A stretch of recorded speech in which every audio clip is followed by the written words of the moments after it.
नमस्कार विद्यार्थी मित्रांनो, मी आपले सहज शिक्षण शिकू या यूट्यूब चॅनलवर आपले सर्वांचे सहर्ष स्वागत करते.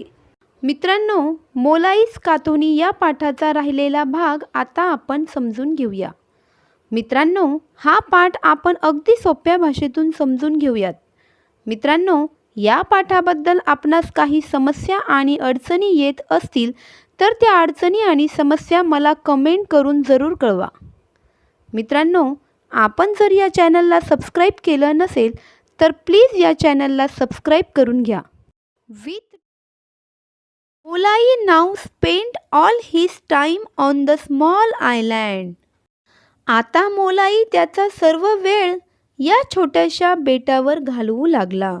Every day without fail he watered the plants, made fence around them, gave support to the saplings. दररोज न विसरता तो झाडांना पाणी घालू लागला, झाडांभोवती कुंपण बनवू लागला, तसेच झाडांना आधार देऊ लागला.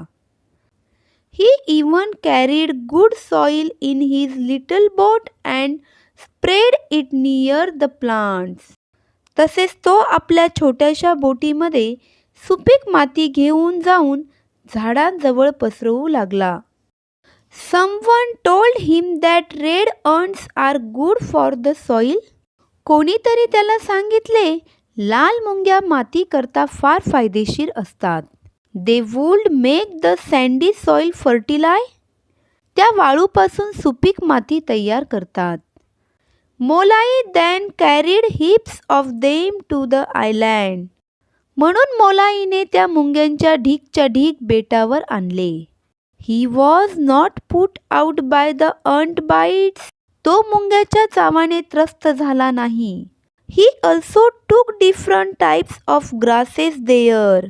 तसेच त्याने तेथे वेगवेगळ्या प्रकाराचे गवत आणले. The green patches on the island became thicker and bigger.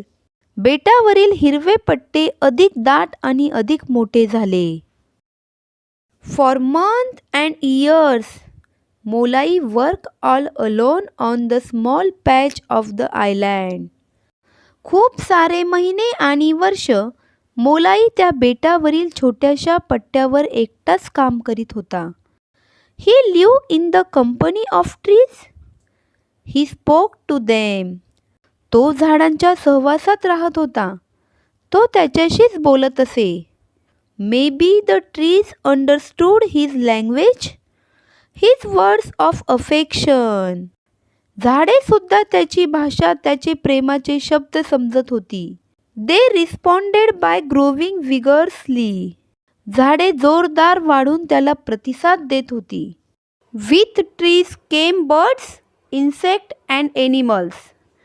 झाडांसोबतच पक्षी, कीटक आणि प्राणी आले.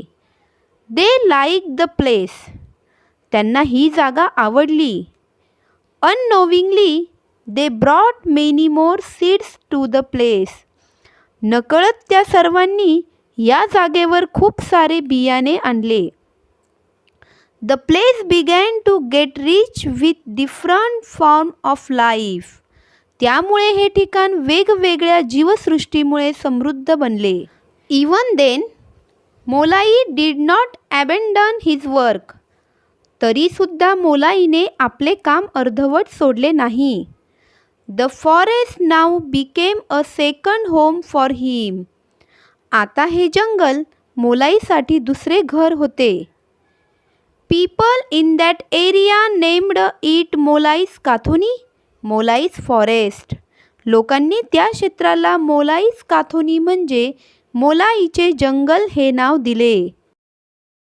Today Molai's Kathoni covers an area of nearly 1,500 acres. आज मोलाईच्या जंगलाने जवळजवळ 1500 एकरचे क्षेत्र व्यापले आहे. And with मोलाईज efforts it is growing every day. आणि मोलाईच्या प्रयत्नाने ते दिवसेंदिवस वाढतच आहे. It houses thousands of different trees and plants and birds and animals including deer, apes and even rhinos and tigers. हजारो वेगवेगळ्या झाडांना आणि वनस्पतींना तसेच पक्षी आणि प्राण्यांना, यामध्ये हरिण, माकडे तसेच गेंडे आणि वाघांना घरे दिली आहेत. To cap it all, a herd of about 100 elephants had started visiting the forest every year. या सर्वांचा कळस म्हणजे दरवर्षी 100 हत्तींचा कळप या जंगलाला भेट देत आहे. They stay there for about 3 months. ते जवळजवळ 3 महिने तेथे राहतात. The elephants' visit show that the whole forest is in very good health. हत्तीची भेट हे दाखवते की सर्व जंगल खूप चांगल्या प्रकारचे आहे. मोलाई is a happy man today. आज मोलाई सुखी माणूस आहे. All this was not just smooth sailing. हे सर्वस्व समुद्र पर्यटन काही सोपे नव्हते. Apart from the hardship Molai had to suffer on the island, working there in heavy rains and scorching heat, he had to face opposition from the people too. मोलाईला या बेटावर अपार कष्टांबरोबरच वेगवेगळे अनुभव आले. जोराच्या पावसात काम करणे तसेच कडक उन्हात काम करणे, तसेच त्यांना लोकांच्या विरोधाचा सुद्धा सामना करावा लागला होता.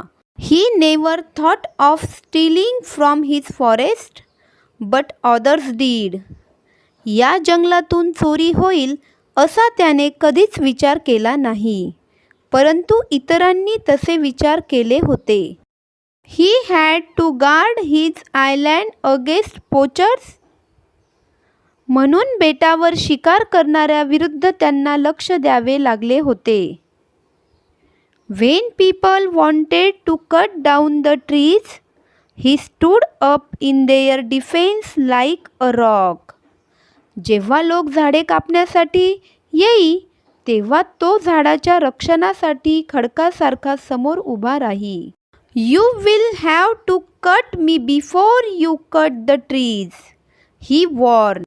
तो लोकांना चेतावणी देत असे, तुम्हाला झाडांना कापण्यापूर्वी मला कापावे लागेल.